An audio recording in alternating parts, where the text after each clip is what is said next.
नमस्कार साथियों, आप सभी का बहुत बहुत स्वागत है।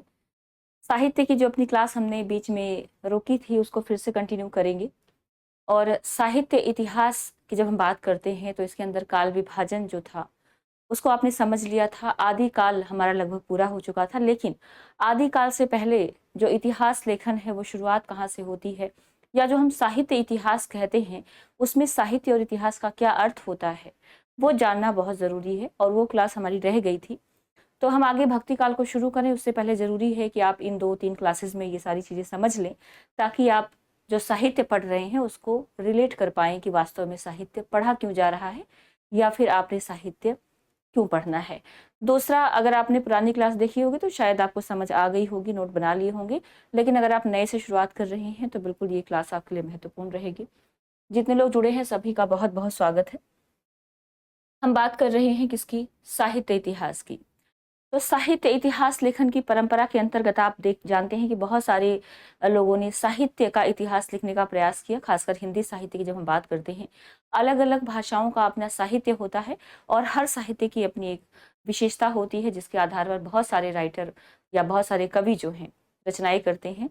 तो वास्तव में ये साहित्य है क्या, सबसे पहले हम इसी पर बात करेंगे। लेकिन उससे पहले जो हम इतिहास शब्द की बात करते हैं, इतिहास क्या है, तो थोड़ा सा बिल्कुल बेसिक से इतिहास से ही समझने का प्रयास करते हैं कि इतिहास क्या है और क्यों हम साहित्य को इतिहास के रूप में पढ़ते हैं। क्योंकि आप जानते हैं जब इतिहास की बात करें तो इतिहास कोई बहुत छोटा शब्द नहीं है, अपने आप में बहुत व्यापक अर्थ लेकर चलने वाला शब्द है। क्योंकि इतिहास जो है किसी का भी हो सकता है। साहित्य का इतिहास हो सकता है, या साइंस का इतिहास हो सकता है ना, कला विज्ञान का इतिहास हो सकता है। तो बहुत सारी चीजें हैं जिसका इतिहास हो सकता है। सबसे पहले इतिहास को जब आप समझते हैं तो इतिहास अपने आप में 3 शब्दों से मिलकर बना है। आप जब इसके टुकड़े करते हैं तो आप पाते हैं कि इति ह इसके बीच में आता है और आता है आस, यानी 3 शब्दों से मिलकर इस इतिहास शब्द की संरचना हुई है। जब आप शाब्दिक अर्थ देखते हैं तो इन तीनों शब्दों से मिलाकर इसका शाब्दिक अर्थ निकल के आता है। इति का मतलब क्या होता है? इति का मतलब होता है, आप जानते हैं कुछ समाप्त होता है। अथ और इति 2 शब्द अपोजिट पढ़ते हैं। अथ का मतलब होता है शुरू करना, इति का मतलब होता है समाप्त करना। तो इति का मतलब क्या है? समाप्त। या इसका और ऐसा मतलब निकलता है जिसको आप कहते हैं ऐसा। इसका एक और अर्थ क्या निकलता है? ऐसा। ये संस्कृत शब्द है। जब कई बार आप जानते होंगे संस्कृत अगर आपने पढ़ी होगी तो बहुत सारी चीजें लिखने के बाद कहा जाता है इति। इति मतलब इस प्रकार या फिर ऐसा। इसके अलावा ह जो शब्द है यहाँ पर, हा क्या अर्थ देता है? तो ध्यान रखेंगे, हा का मतलब होता है निश्चित ही। हा का मतलब क्या है यहाँ पर? निश्चित ही। और आस, आस अपने आप में अस धातु से बना हुआ है। संस्कृत का शब्द है अस। अस का मतलब है होना। अस का मतलब क्या होता है? होना, जो कि अस धातु से बना हुआ है। तो अब आपने देखा इतिहास के 3 शब्द निकल के आते हैं, इति, ह और अस। यानी इति का अर्थ होता है ऐसा या फिर समाप्त होना, ह का मतलब होता है निश्चित ही, और आस या अस का मतलब होता है होना। तो अगर हम इसका एक शाब्दिक अर्थ निकालते हैं, इन सभी का शाब्दिक अर्थ निकालें तो क्या होगा? मतलब ऐसा, निश्चित ही। शाब्दिक अर्थ क्या है? कि ऐसा निश्चित ही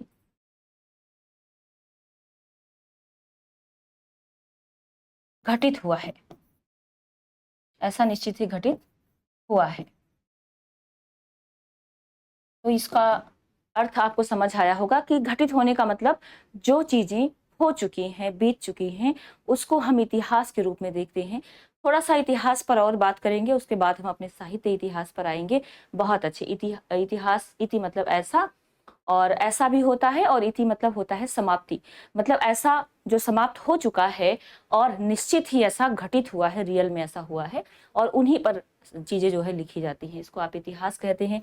ये तो शाब्दिक अर्थ हो गया। इतिहास शब्द वास्तव में बना कहाँ है और इतिहास की परिभाषाएं, सबसे पहले इतिहास शब्द का प्रयोग किसने किया, या सबसे पहले इतिहास के जनक कौन माने जाते हैं? तो कुछ चीजें आपको पता होंगी तो कमेंट बॉक्स में आप लिखते हुए चलिएगा। इतिहास के जनक, ये चीजें आपने हिस्ट्री में भी पढ़ी होंगी, आपने हिस्ट्री पढ़ी होगी। तो इतिहास का जनक किसे माना जाता है? हेरोडोटस को माना जाता है। और क्योंकि सारा जो भी इतिहास आप लिखते हैं वो परंपरा इन्होंने शुरू की थी।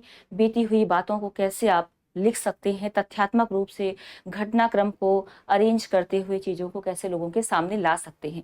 इनकी पुस्तक कौन सी थी? हिस्टोरिका। पुस्तक का नाम क्या था? हिस्टोरिका। ये जो हिस्टोरिका है ये इनकी पुस्तक थी जिसको इन्होंने लिखा था। और ये कहते हैं कि जो साहित्य है, साहित्य इतिहास लेखन की शुरुआत यहीं से होती है। ठीक, अब ये तो हो गई साहित्य इतिहास लेखन की बात। मतलब विश्व स्तर पर पूरे दुनिया में सबसे पहले, देखो पूरी दुनिया में अगर कुछ नया पहली बार होता है तो जाहिर सी बात है वो अपने आप में एक मिसाल बन जाती है। हम कई बार पढ़ते हैं कि ऐसा हुआ, पहली बार हुआ, तो वो तो दुनिया के स्तर पर हुआ। लेकिन हम अपने भारत की बात करें, अपने इंडिया की बात करें, तो हम किसे मान सकते हैं कि पहला इतिहास लेखन किया गया? ये भी बहुत जरूरी पॉइंट है, इसको भी याद रख सकते हैं। भारत में इतिहास के जनक किसको माना जाता है? कल्हड़। कल्हड़ का नाम आपने साहित्य में सुना होगा। भारत में इतिहास के जनक, तो भारत के अंदर इतिहास के जनक कौन माने जाते हैं? कल्हड़ की रचना आप फटाफट से बता दीजिएगा क्योंकि बहुत बार आप इसको पढ़ चुके हैं। नाम है इनका कल्हड़। और चलिए रचना का नाम आप बताएंगे। राज तरंगिणी। राज तरंगिणी, बिल्कुल इनकी रचना क्या है? राज तरंगिणी। आप जानते हैं इसमें जो है कश्मीर के आसपास का इन्होंने इतिहास लिखा। हिंदी साहित्य के सम्मेलन का पीडीएफ मैं देती हूँ मनीषा जी, ठीक है, देखना पड़ेगा एक बार। तो भारत में इतिहास के जनक कल्हड़ को माना जाता है। इनकी रचना जो है राज तरंगिणी है।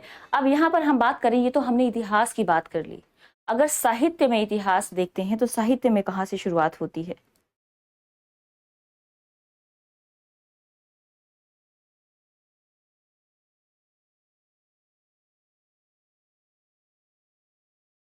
चलिए, साहित्य में इतिहास के जनक यानी साहित्य इतिहास,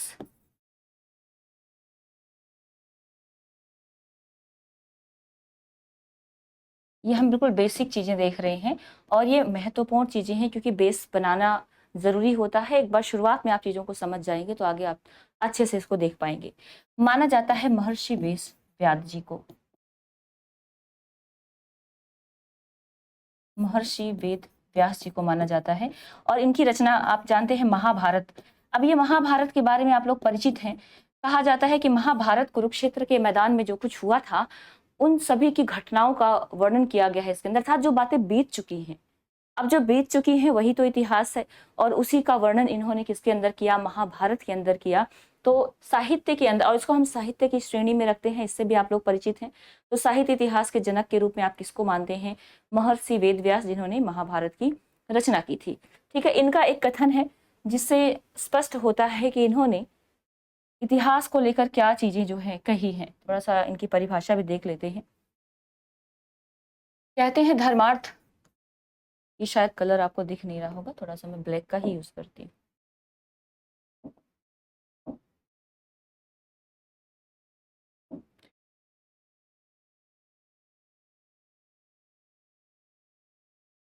धर्मार्थ काम मोक्षेसु। आप लोग जो नए विद्यार्थी जुड़े हुए होंगे नोट बनाते हुए चलेंगे क्योंकि खुद का बनाया हुआ नोट ज़्यादा अच्छे से समझ आता है। और क्लास के साथ साथ नोट बनाएंगे तो आपको ज़्यादा बर्डन नहीं लगेगा या क्लास में ऐसा नहीं लगेगा कि बहुत टाइम आपका वेस्ट हो रहा है। साथ साथ लिखते चलें, क्योंकि इसलिए बोर्ड पर लिख रही हूँ। मैं चाहती तो पीडीएफ बना के पढ़ा लेती, लेकिन मुझे पता है बहुत सारे विद्यार्थी साथ में नोट बनाते हैं तो जरूरी हो जाता है कि साथ साथ आप लिखते रहें। ठीक है, तो कहते हैं धर्मार्थ काम मोक्षेषु उपदेश समन्वितम। उपदेश समन्वितम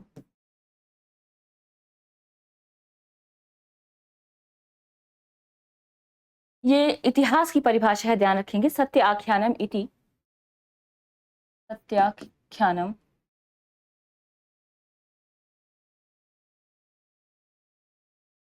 इतिहास समुच्यते। इतिहास समुच्यते।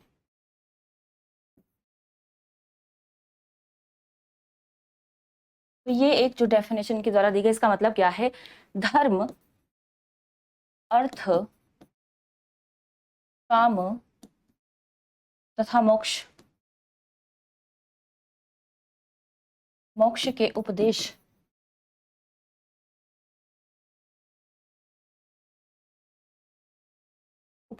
से युक्त सत्य आख्यान ही, आख्यान शब्द से आप परिचित होंगे, अभी इस पर भी बात करेंगे। सत्य आख्यान ही इतिहास है। सत्य आख्यान ही क्या है? इतिहास है। तो इसका मतलब क्या है कि जो धर्म, अच्छा यहाँ पर जब पहले जमाने में पुस्तकें लिखी जाती थी तो या कुछ भी आप कुछ नया करते थे तो उसके पीछे कुछ ना कुछ उद्देश्य होता था, जिसमें पुरुषार्थ चतुष्टय को शामिल किया जाता था। तो उसको आप यहाँ पर भी देख पा रहे हैं। कहते हैं धर्मार्थ का मोक्षेषु उपदेश समन्वितम सत्याख्यानम इति इतिहास समुच्यते, अर्थात धर्म अर्थ काम तथा मोक्ष के उपदेश से युक्त सत्य आख्यान ही इतिहास है। आख्यान का मतलब होता है कहानी। आप कहानी के बारे में परिचित होंगे। जब शुरुआत में छोटी कहानियां लिखी जाती थी तो उसके लिए आख्यायिका या आख्यान शब्द का प्रयोग किया जाता था। तो ऐसी कहानियां जो सत्य घटनाओं पर आधारित हों और कुछ उद्देश्य लेकर चल रही हों, उन्हीं को आप क्या कहते हैं? इतिहास कहते हैं। ये किसके अनुसार है? तो ध्यान रखें, ये जब हम इतिहास की बात करते हैं महर्षि वेद व्यास जी के अनुसार, तो इन्होंने ये कुछ परिभाषा जो है दी है। ठीक है, वेद व्यास जी की परिभाषा है, आप लिख सकते हैं।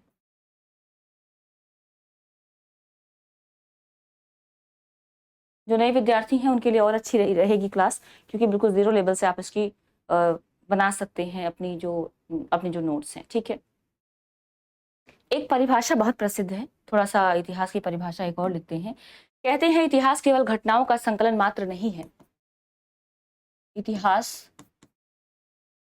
केवल घटनाओं का,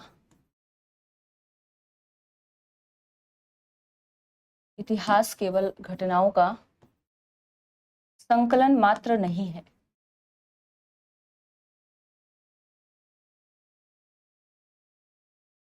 कि अगर हम ये कह दें कि हमने जो पुरानी बातें बीत चुकी हैं उसी का संकलन कर दिया तो इतिहास हो गया, तो ये बात यहाँ पर बिल्कुल गलत हो जाती है। कहते हैं अपितु घटनाओं के पीछे, अपितु घटनाओं के पीछे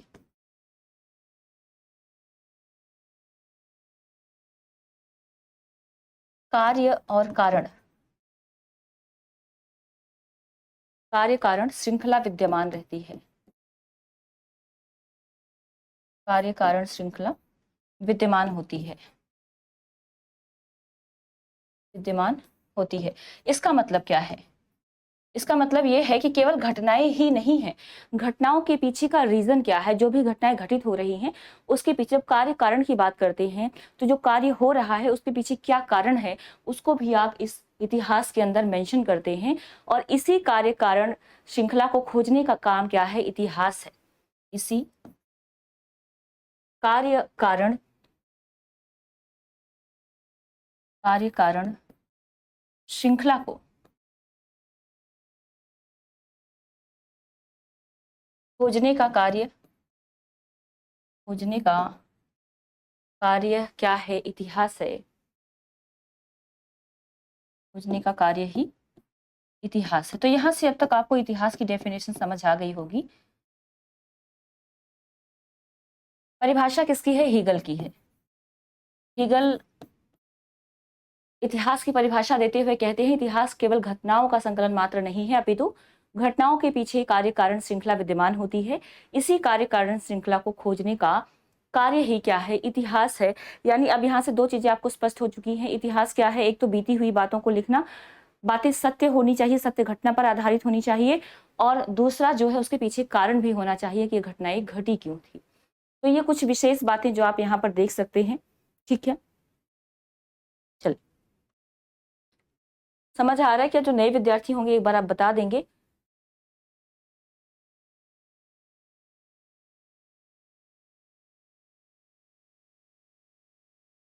आगे बढ़िए। अब आते हैं साहित्य इतिहास पर। ये तो आपने देख लिया इतिहास की बात। अब थोड़ा सा हम साहित्य की बात करते हैं। साहित्य बेसिकली क्या है? दो अलग अलग चीजों से मिलकर बना हुआ है साहित्य इतिहास, अर्थात साहित्य का इतिहास, जिसके अंदर आप लिटरेचर की हिस्ट्री को समझने का प्रयास करते हैं। अब साहित्य, जैसे आपने देखा कि आपका इतिहास अलग अलग शब्दों से मिलकर बना हुआ है, वैसे ये साहित्य भी अलग अलग शब्दों से मिलकर बना हुआ है। एक तो इसके अंदर जो शब्द आता है स, आप देख रहे हैं, टुकड़े करके देखेंगे तो इसका शाब्दिक अर्थ निकलता है स। एक शब्द आपको यहाँ पर हित नजर आ रहा होगा और हित के अंदर लगाया गया है य प्रत्यय। क्या लगाया गया है? य प्रत्यय। तो स और हित मुख्य रूप से ये दो शब्द हैं जिनसे मिलकर साहित्य बना हुआ है। अलग अलग विद्वान इसका अलग अलग अर्थ निकालते हैं कि साहित्य का मतलब क्या है, लेकिन मुख्य रूप से जब हम शाब्दिक अर्थ निकालते हैं तो स का अर्थ क्या निकलता है? सभी का, सभी का। यह सा का अर्थ ध्यान रखेंगे हमेशा पॉजिटिव में आता है। जब भी आप उपसर्ग के रूप में इसको प्रयोग करते हैं तो सा, सु, इस तरह के जो शब्द होते हैं हमेशा सकारात्मक अर्थ देने वाले शब्द होते हैं। और हित का मतलब होता है हित या कल्याण, हित या कल्याण। तो यहाँ से आपको दो चीजें समझ आती हैं। अब इसका हम शाब्दिक अर्थ निकालें तो एक मतलब ऐसी मतलब ऐसा लिखा हुआ साहित्य या ऐसी चीजें जो लिखी गई हैं जिसमें सबका हित हो, तो जिससे सबका हित हो, या आप कह सकते हैं जिसमें सबका हित हो, वो क्या है? साहित्य है। ये हमारा शाब्दिक अर्थ निकलता है। अब यहाँ से हम बात करते हैं, वैसे साहित्य भी अपने आप में व्यापक अर्थ जो है, आप देखते साहित्य पहले जमाने की जब हम बात करते हैं, मतलब 7वीं 8वीं शताब्दी की बात करते हैं, उस समय गद्य विधाएं नहीं हुआ करती थी।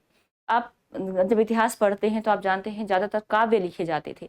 जब गद्य विधाओं की बात करते हैं तो आधुनिक काल में आकर गद्य का विकास माना जाता है, उससे पहले काव्य लिखा जाता था। तो काव्य लिखा जाता था तो क्या साहित्य नहीं कहा जाता था उसको? बिल्कुल नहीं। उसके लिए शब्द प्रयोग करते थे काव्य, यानी जो भी रचनाएं हो रही हैं पूरे साहित्य वांग्मय के लिए एक शब्द प्रयोग किया जाता था, काव्य। ठीक है, तो इसको आप मेंशन कर सकते हैं। उससे पहले साहित्य इतिहास क्या है? अब साहित्य इतिहास दोनों शब्दों को जोड़ कर देखिए। अभी तो आपने अलग अलग देखा, अब दोनों शब्दों को अगर आप एक कर देते हैं तो साहित्य इतिहास क्या है? व्यक्ति, समाज, देश आदि की महत्वपूर्ण घटनाओं का, आदि की महत्वपूर्ण घटनाओं का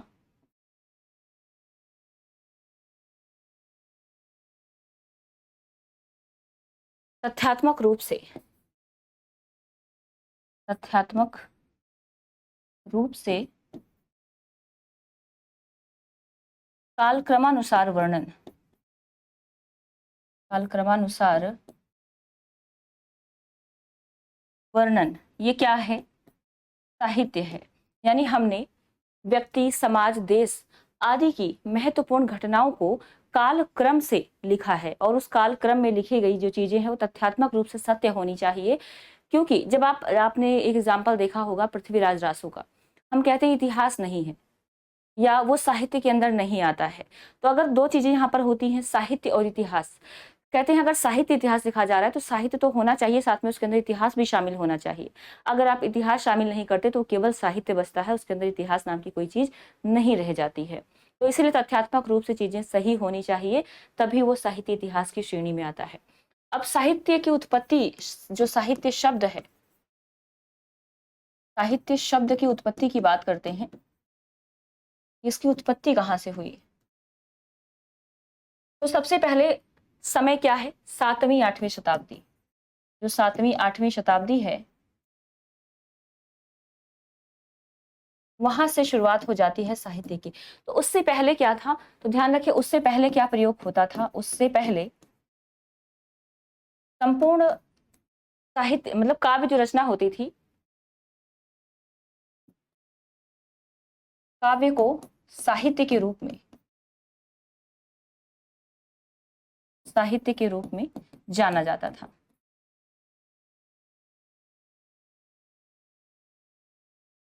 तो ये साहित्य के रूप में हम किसको जानते थे? काव्य को जानते थे। लेकिन बाद में 7वीं 8वीं शताब्दी से जब इसकी शुरुआत हुई तो हम साहित्य के लिए साहित्य शब्द का प्रयोग करने लगे, और इसके अंदर आप गद्य और पद्य दोनों को शामिल किया जाने लगा। गद्य पद्य का जो मिला जुला रूप होता था उसको क्या नाम दिया गया?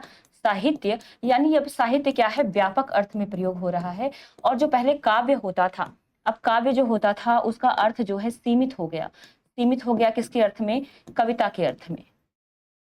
कविता के अर्थ में। तो अब यहाँ से दो चीजें समझ में आई होंगी कि साहित्य की जब हम बात करते हैं तो शुरुआत में ये काव्य कहलाता था, पूरा जो लिखा जाता था लिटरेचर, जो कविताएं होती थी, तो जो भी लिखा गया उसके लिए काव्य शब्द का ही प्रयोग होता था।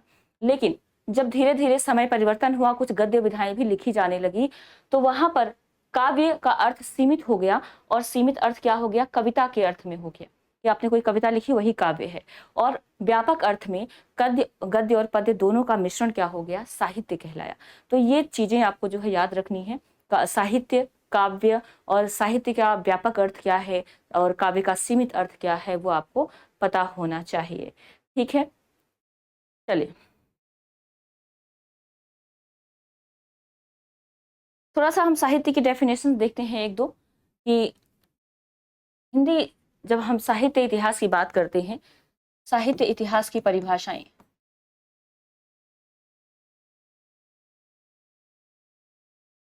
साहित्य इतिहास की क्या परिभाषा हो सकती है। और ये परिभाषाएं महत्वपूर्ण है, कई बार सीधे सीधे आपसे पूछ ली जाती हैं कि ये परिभाषा साहित्य इतिहास की किसके द्वारा दी गई है। ठीक है, तो आप हर परिभाषा को बहुत ध्यान से लिखते हुए, नोट करते हुए आगे बढ़ेंगे। पहला तो बहुत प्रसिद्ध परिभाषा है कि प्रत्येक देश का साहित्य वहां की जनता की चित्तवृत्ति का संचित प्रतिबिंब होता है। जब आप डेफिनेशन पढ़ रहे हैं तो एक तरह से आप साहित्य के बारे में और थोड़ा सा डीप में जान रहे हैं। क्या कहा गया है, प्रत्येक देश का साहित्य, प्रत्येक देश का साहित्य वहां की जनता की, वहां के जनता की चित्तवृत्ति का,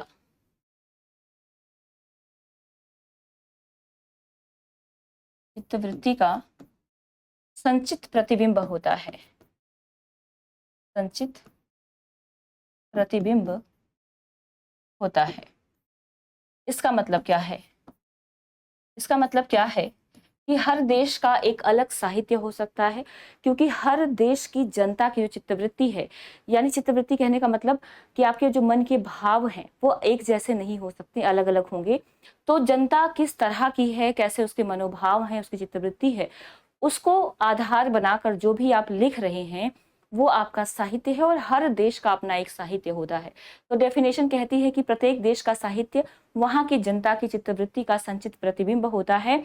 और आगे कहते हैं कि बदलती चित्तवृत्तियों के साथ, परिभाषा में आगे क्या कहते हैं, बदलती चित्तवृत्तियों के साथ, बदलती चित्तवृत्तियों के साथ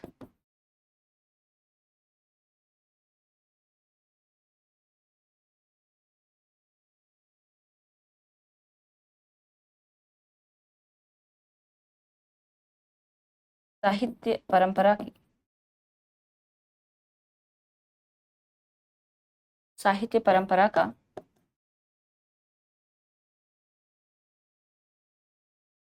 सामंजस्य दिखाना ही, सामंजस्य दिखाना ही इतिहास है।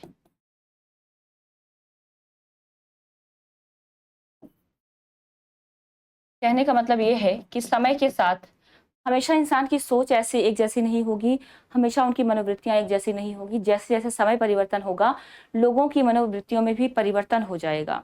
तो उन मनोवृत्तियों के साथ साहित्य में सामंजस्य बैठाना क्या है, इतिहास है। और साहित्य क्या है, देश की जनता की चित्तवृत्ति का संचित प्रतिबिंब है। तो यहाँ से आपने एक बार, बहुत बार कहावत सुनी होगी कि प्रत्येक देश का जो साहित्य होता है, यह साहित्य समाज का दर्पण है। जैसे हम फिल्मों को समाज का दर्पण मानते हैं, वैसे साहित्य भी क्या माना जाता है, समाज का दर्पण माना जाता है। यानी लेखक उन्हीं चीजों को लिखता है जो अपने आसपास घटित होता हुआ देखता है, क्योंकि उसकी जो या तो बहुत कोई बहुत अलग ही लेवल का होगा जो अपने आसपास की चीजों से परे सोच सकता है। कहते हैं इंसान की सोचने की क्षमता वहीं तक होती है जितनी उसको नॉलेज होती है। ठीक है, तो नॉलेज का दायरा उसका क्या होगा, जहां पर वो रह रहा है, आसपास की चीजों को देख रहा है, पढ़ रहा है, समझ रहा है, उसी के आधार पर ही वो लिखने का प्रयास करता है। तो ये परिभाषा किसकी है, आचार्य शुक्ल जी की है। परिभाषा किसकी है, आचार्य शुक्ल जी की परिभाषा है। और परिभाषा महत्वपूर्ण है, ये सवाल बिल्कुल, ये परिभाषा आपको रट लेनी चाहिए, इंपॉर्टेंट सवाल है और ये बार बार जो है पूछ लिया जाता है। एक परिभाषा देखेंगे, कहते हैं साहित्य का इतिहास साहित्य का इतिहास बदलती हुई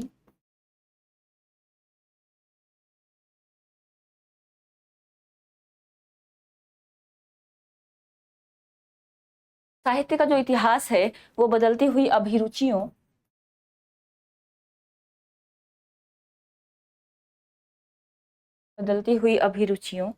और संवेदनाओं का इतिहास है,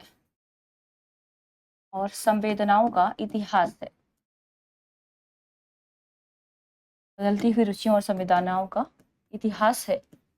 यानी जैसे जैसे रुचियां बदलती हैं इंसान की, वैसे वैसे क्या होता है, साहित्य भी बदलता जाता है हमेशा। जैसे अभी कहा ना, चित्तवृत्ति में परिवर्तन होता है, तो इसका मतलब क्या है कि यहाँ पर भी जैसी अभिरुचियां बदलती हैं वैसे वैसे साहित्य भी बदलता जाता है। ठीक है, जिनका सीधा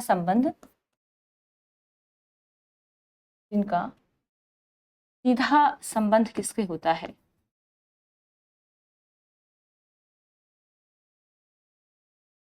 आर्थिक और विकासात्मक चिंतन से है। आर्थिक और विकासात्मक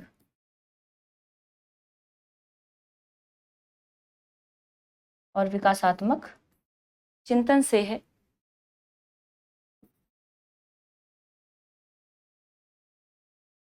ये डॉक्टर नगेंद्र जी की परिभाषा है, ध्यान रखेंगे। परिभाषा किसकी है? डॉक्टर नगेंद्र। और डॉक्टर नगेंद्र जी की जो परिभाषा है, दूसरा ध्यान रखेंगे, यथार्थवादी दृष्टिकोण पर आधारित ये परिभाषा है। यथार्थवादी दृष्टिकोण पर आधारित ये परिभाषा इन्होंने दी है। यथार्थवादी दृष्टिकोण क्या है? मतलब इन्होंने कुछ सच्चाइयां बताई हैं, आगे हम बात करेंगे। जैसे कहते हैं आर्थिक और विकासात्मक चिंतन। आर्थिक इंसान जब आर्थिक स्थिति उसकी चेंज हो जाती है तो उसकी सोचने की समझने की क्षमता भी चेंज होती है, क्योंकि जब कहते हैं ना आर्थिक रूप से जैसे जैसे इंसान मजबूत होता जाता है वो चीज़ों को और ज़्यादा एक्सप्लोर करता है। तो जैसा वो पहले जब गरीब अवस्था में होता है तो शायद वो उसके सोचने का दायरा बहुत सीमित होता है, लेकिन जैसे ही आर्थिक परिवर्तन होता है उसके सोचने का दायरा बढ़ जाता है। तो आर्थिक और विकासात्मक चिंतन आप इस संदर्भ में आप इसको देख सकते हैं। ठीक है, चलिए एक और परिभाषा देखिएगा। कहते हैं कवि के कार्यों को विकास प्रक्रिया में न्यायोचित दिखाना